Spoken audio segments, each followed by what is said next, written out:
Il y a 2 ans, j'ai acheté cette paire de roues et qui a vraiment changé ma vision de la roue carbone accessible. Vous allez comprendre pourquoi je dis ça. J'ai fait des coupes du monde gravel, je m'en suis servi énormément, ça fait 2 ans que je m'en sers et j'ai reçu aujourd'hui la grande sœur. Ou la petite sœur, comme vous voulez le dire. En tout cas, là, on est sur la G25 SL de chez Aikan. On a une vraie mise à jour, mais on va voir ensemble, est-ce que c'est un coup d'épée dans l'eau, est-ce que c'est vraiment un tueur de marque européenne, et surtout un retour quand même je trouve assez unique de 2 ans d'utilisation, et pas des moindres, j'ai pas été tendre avec, allez on y va. Mais pour savoir si cette évolution est vraiment le meilleur choix polyvalent et s'il est devenu inutile de payer plus cher pour du carbone, cette paire de roues va devoir affronter 3 épreuves éliminatoires. La première épreuve, c'est la vérité de l'atelier. Les spécifications, les caractéristiques, on va voir comment elles se débrouillent. Deuxième épreuve, c'est le crash test, l'utilisation, comment est-ce que je vais les pousser à bout sur l'asphalte et surtout dans la caillasse. Et pour finir, l'analyse finale en dernière épreuve, face à des marques qui sont parfois 3 fois plus chères, qu'est-ce qu'on perd vraiment en faisant un choix pareil? Je précise bien, hein, cette paire de roues, ils me l'ont envoyé gratuitement et malgré le fait que ce soit un cadeau, ma promesse envers vous, c'est vraiment que j'essaye de rester le plus objectif possible. Alors, on va regarder ensemble ce qu'on a dedans. Pour commencer, déjà, on a un rapport de test donc du coup qui a été fait pour cette paire de roues. On a le numéro de série qui est indiqué à la main. Donc là, on a une carte de garantie de 2 ans avec une réduction en cas de crash et va avoir surtout la tension de chaque rayon qui a été indiqué à la main. Donc ça, moi, je trouve qu'en termes d'attention aux détails, franchement, c'est assez génial. On a la valeur nominale, donc la valeur standard de chaque rayon avec la précision qui est indiquée. Franchement, ça m'inspire vraiment confiance.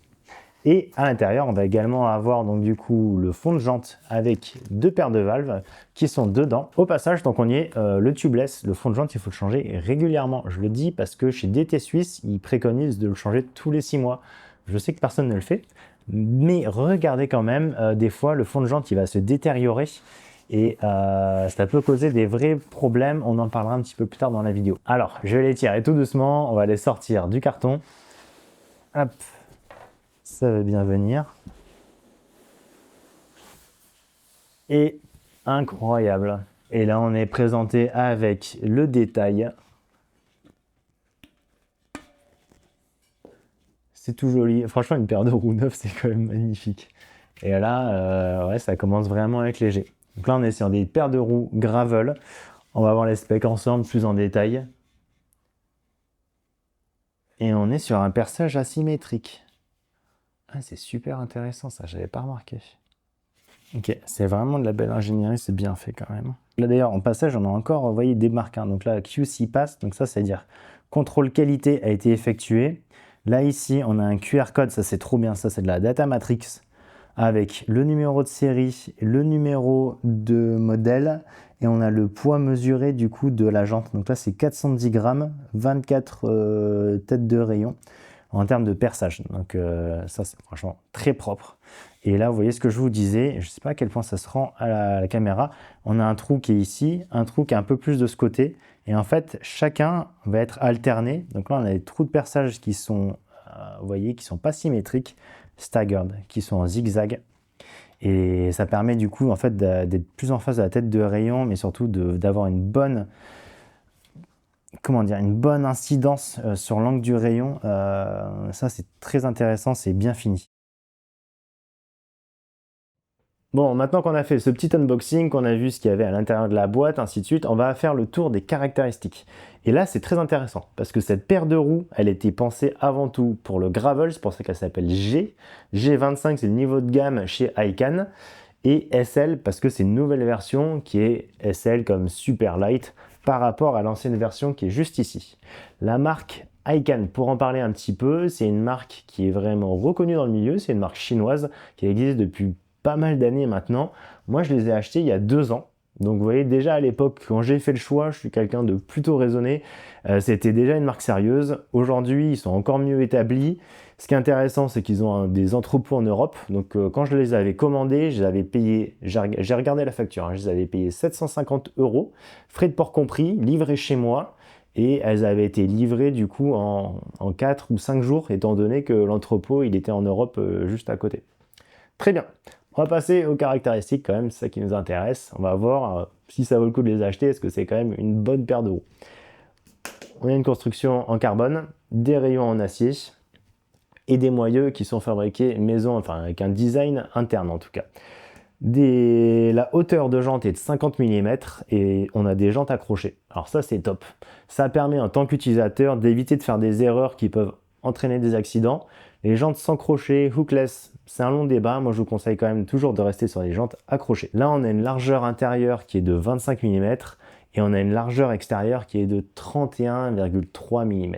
Et ça, c'est un excellent point autant pour la route que pour le gravel, parce que le fait d'avoir une jante qui soit la plus large possible, ça permet d'avoir le pneu qui vient s'asseoir de manière large. Donc pour la polyvalence, pour la route, pour le gravel, pour la stabilité de pneus, la direction, c'est apprécié. Et encore une fois, ce qui est intéressant aussi, c'est l'aérodynamisme, étant donné que j'ai vu des tests qui ont été réalisés par des personnes indépendantes, mais du coup sur une paire de roues Aiken et qui testaient très bien en termes d'aérodynamique. Avec une jante large, on va toujours mieux tester, on va dire, avec un pneu large aussi sur route qu'avec une jante très fine. C'est pour ça qu'on a des jantes qui s'élargissent aujourd'hui. Le moyeu est D91, donc c'est un design qui a été fait maison. Je vais vous prendre la roue arrière pour vous montrer un petit peu plus. Moyeu D91, comme je disais, c'est un design qui a été maison. Donc là, on peut entendre le bruit un petit peu. C'est assez sympathique, moi j'aime bien. Donc on a 45 dents en termes d'engagement, c'est un système à cliquer en étoile. C'est une technologie qui est très fiable. On appelle ça type DT suisse. Aujourd'hui, c'est une technologie qui est ouverte en termes de propriété intellectuelle. Donc là, on est sur un design fiable. On sait qu'on va pas avoir de lézard.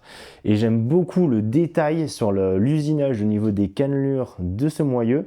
On voit qu'ils ont fait un choix, ils ont été attentifs à enlever le plus de matière possible pour gagner du poids. Et en même temps, on va avoir ce design avec une petite barrette, une petite barre en acier pour venir empêcher les dents de la cassette de venir mordre sur le moyeu, l'abîmer, ou en tout cas venir rendre plus difficile le retrait de la cassette du corps de roue libre. Donc là, on a un très bon design. L'ancien modèle, le G25 tout court, avait un moyeu qui était beaucoup plus simple, qui était plus lourd, mais qui était aussi très robuste. J'ai eu aucun défaut à relever sur l'ancien modèle, et pourtant, je m'en suis servi, là, vous voyez, avec le porte-bagages.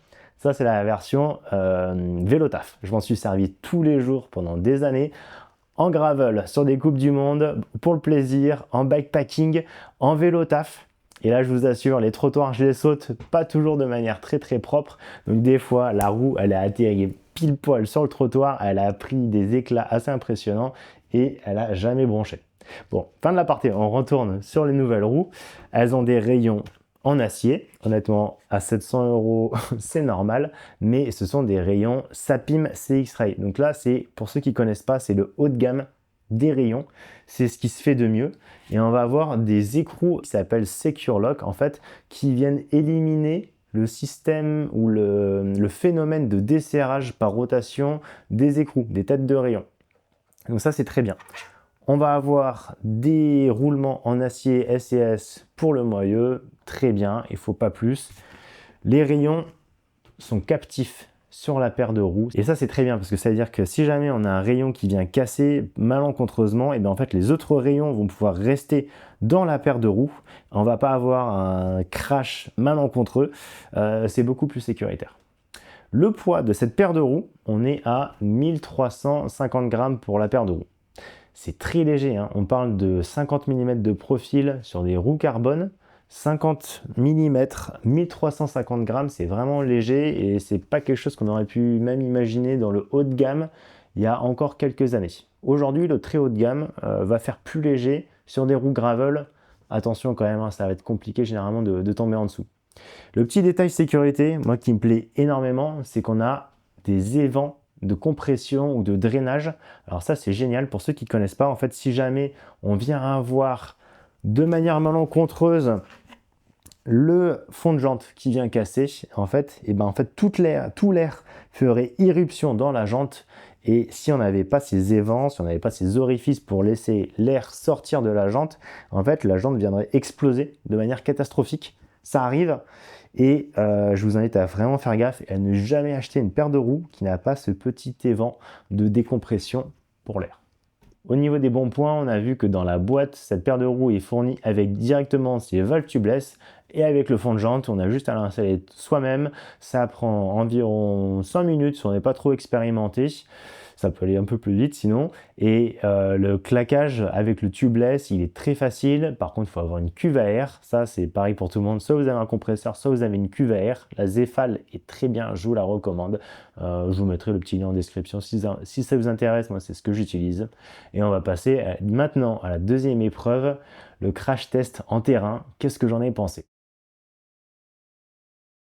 Bon, pour commencer, il faut garder en tête que les roues sur un vélo, c'est l'élément qui vient le plus transformer un vélo. Et quel plaisir de voir en quelques années l'évolution de la technologie et l'évolution des prix. Et là, moi, mon métier, c'est d'être acheteur industriel. Donc forcément, il y a quelques années, quand j'ai acheté cette paire de roues en Chine, c'est que je voulais avoir le meilleur qualité-prix et je voulais surtout avoir une performance. Et je trouve ça génial. Aujourd'hui, les Chinois, je suis désolé, mais ils sont quand même très forts. Je trouve ça génial que ça devienne aussi accessible. Il y a 2 ans, j'avais un peu moins de moyens qu'aujourd'hui. J'étais très frustré parce que j'avais des roues aluminium et quand je m'alignais sur la ligne de départ pour une course gravel, une coupe du monde gravel comme la Wish One, avec mes roues en aluminium, j'étais pas compétitif. Le fait, je me rappelle encore, le jour où j'ai acheté cette paire de roues, je l'ai montée sur mon gravel, j'avais déjà des roues carbone sur mon vélo de route, mais le jour où j'ai monté cette paire de roues carbone sur mon gravel, j'avais envie de chialer tellement la différence était impressionnante. On gagne 2 km/h d'un seul coup. C'est énorme, ça transforme le vélo d'un seul coup, vraiment, il y a tout qui est bien. Il y a la relance qui est meilleure, il garde mieux sa vitesse, et surtout, vu que les jantes elles sont plus larges, comparé à des jantes en aluminium qui sont toujours à être fines parce qu'elles sont trop lourdes, des roues en carbone elles sont plus larges, on va avoir le pneu du coup qui devient plus large aussi, et on va avoir cet effet tapis volant qui est débloqué. En fait, on vient survoler tous les cailloux, tous les petits obstacles, c'est top. De manière spécifique, est-ce que j'ai vraiment senti une grande différence entre la version SL et la version normale? Il y a environ 200 grammes de différence entre les deux. Ça confirme vraiment ce que je pensais. C'est une paire de roues qui est excellente, très joueuse. Le nouveau moyeu, le redesign, il est incroyable et on va avoir cette rigidité de moyeu qui est franchement assez impressionnante. Donc, dans la roue avant, ce que ça signifie, c'est qu'on va avoir une vraie précision dans la direction. Quand on va venir jouer, quand on va avoir des zones un petit peu compliquées, des ornières, ainsi de suite, le vélo il va vraiment partir là où on veut qu'il aille parce que les roues peuvent vraiment driver le vélo. Le confort, il vient aussi du poids qui est un petit peu inférieur sur cette paire de roues. Donc j'ai senti aussi les moments où le vélo, ça vibrait, où c'était plus technique, ainsi de suite. C'était beaucoup plus facile de venir envoyer le vélo. Donc, vous voyez ce poids, en fait, 200 grammes sur une masse en mouvement, on ne le sent pas quand on est en train de rouler sur l'asphalte de manière très continue, très lisse. Par contre, dans les freinages, dans les accélérations, ou au contraire, quand il faut venir envoyer le vélo, c'est là où on le sent. 1350 grammes, c'est vraiment léger pour une paire de roues gravel. Ça, c'est très bien. Et surtout que là, c'est très solide. Donc là, je l'ai testé pendant plusieurs mois. J'ai fait des milliers de kilomètres déjà avec. J'ai fait du bikepacking extrêmement chargé sur plusieurs jours où je suis venu bouffer du caillou dans le plateau d'Écosse autour de Rocamadour. Et la fiabilité de cette paire de roues, pour moi, elle est exemplaire. Elle est exemplaire, c'est très bien conçu, il n'y a aucun jeu. Ça va arriver des fois dans des paires de roues ou des moyeux mal conçus qu'on va avoir un petit jeu avec la tolérance qui est mauvaise au niveau des cups. Vous voyez, on va avoir ce système. Là, si jamais je tirerais, je pourrais enlever en fait le petit capuchon. Et en fait, des fois, quand on a une tolérance qui est mal faite au niveau de l'usinage, on va avoir un jeu et on va le sentir dans la roue avant. Là, même à la main, sans précontrainte, il n'y a aucun jeu. Donc c'est vraiment très bien fait. Et cette paire de roues, elle est fiable. L'autre paire de roues, ça fait des années que je les teste. Il n'y a pas de changement de tension des rayons à signaler. Il n'y a aucun voile. Chaque rayon est tendu de manière uniforme. Pareil sur cette nouvelle paire de roues. On a exactement la même tension. C'est impressionnant. Donc elle dégage cette impression de solidité incroyable, et c'est pas qu'une impression, c'est quelque chose qui est validé, et c'est clairement, c'est un fait, vraiment bravo à eux en termes d'ingénierie, en termes de design. Et un aspect auquel je ne m'attendais pas du tout, qui a été amélioré sur cette version comparée à l'ancienne, c'est la question de la roue libre. Alors je vais vous faire écouter, j'espère qu'on entend. La roue libre de l'ancienne version, elle était trop bruyante, je trouvais, elle était criarde. Écoutez ça. Alors que l'ancienne, elle est un peu différente. La différence, c'est qu'elle est plus grave et elle va moins vibrer dans la jante. Donc en fait, on a une version qui est plus agréable, qui a un volume sonore qui est plus faible. Et vu que c'est plus grave, ça fait un petit côté un peu, je sais pas comment dire, un peu feulement. Alors qu'elle, ça fait plus un braillement de bébé. Si je devais donner une comparaison. Cette roue-là, du coup, le bruit, je trouve, il est très agréable pour moi. C'est un bruit de roue qui est sérieuse. On l'entend, mais elle n'est pas trop présente. C'est le sweet spot à mon avis. Et on va passer à la troisième et dernière épreuve, le calcul final, l'analyse. Qu'est-ce qu'on gagne, qu'est-ce qu'on perd si jamais on achète cette iCan G25 SL? Alors, je vais commencer peut-être par ce qui fâche un petit peu, ce que je pourrais voir en termes d'amélioration. Déjà, en termes de corps de roue libre, là, on va avoir le choix Shimano, donc Hyperglide, ou sinon, on va avoir SRAM XDR. Et là, vous allez me dire, je comprends pas, Augustin, c'est normal, c'est ce qui se fait. Ouais, mais là, en fait, on est quand même sur des roues qui commencent à être un petit peu novatrices et qui ont une véritable qualité. Donc, si jamais vous êtes en Shimano et vous voulez monter une cassette VTT, donc du coup en microspline, et ben là, vous n'avez pas le choix. En tout cas, vous n'avez pas cette option sur l'entrepôt européen. Vous savez, celui qui vous permet d'être livré en quelques jours. Et un peu de la même manière, autant on est en 25 mm intérieur et 31 mm extérieur, en fait on commence à avoir, pour ceux qui sont intéressés par du bikepacking, du monster gravel ou qui aiment bien mettre des pneus VTT comme je fais, je trouve que ça apporte plein d'avantages, plein de bénéfices. Me tombez pas dessus trop dans les commentaires, il y a plein de gens qui le font, essayez, vous allez voir, c'est génial. Et ben aujourd'hui on va avoir des marques qui vont proposer jusqu'à par exemple 38 mm en extérieur. Et en fait, j'y réfléchissais. Je me disais, c'est exactement ça qui fait la force de cette paire de roues. Parce que je vous rappelle, là, on est à environ 700 € livrés directement chez vous. Et ces marques qui vont proposer par exemple 38 mm, 40 mm en largeur extérieure de jante, qui est quelque chose qui est très novateur, hein, qui est même un petit peu fou, et ben, elles vont être à largement plus de 2000 €, 3000 € la paire de roues. Alors que là, à 700 €, qu'est-ce qu'on a comme concurrence? Rien. On va avoir sinon de l'aluminium très lourd ou même pas de l'entrée de gamme carbone, hein, parce que sur les marques, c'est à plus de 1000 €.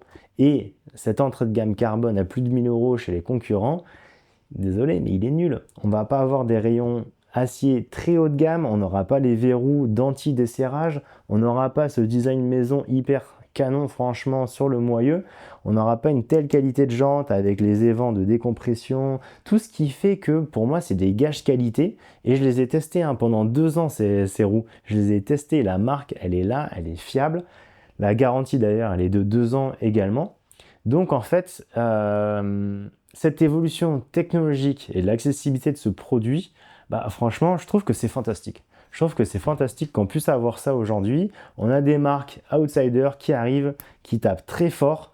C'est le choix que j'ai fait en tant qu'acheteur il y a plusieurs années. Je suis vraiment validé dans mon choix. Et quand je vois cette évolution, je la trouve vraiment magnifique. Je vous mets le lien directement en description. Vous l'achetez, vous l'achetez pas, ça ne me regarde pas. J'ai pas d'intérêt financier sur ce point de vue-là. Moi, je voulais simplement vous dire ce que j'en ai pensé, à quel point je les ai trouvées agréables, à quel point je trouve que rationnellement, c'est un super choix. Elle coche toutes les cases. Moi, je vous les conseille vraiment. On peut y aller les yeux fermés. Et j'espère que vous avez vraiment apprécié cette vidéo. C'était Augustin. On se retrouve à la prochaine. Ciao, ciao.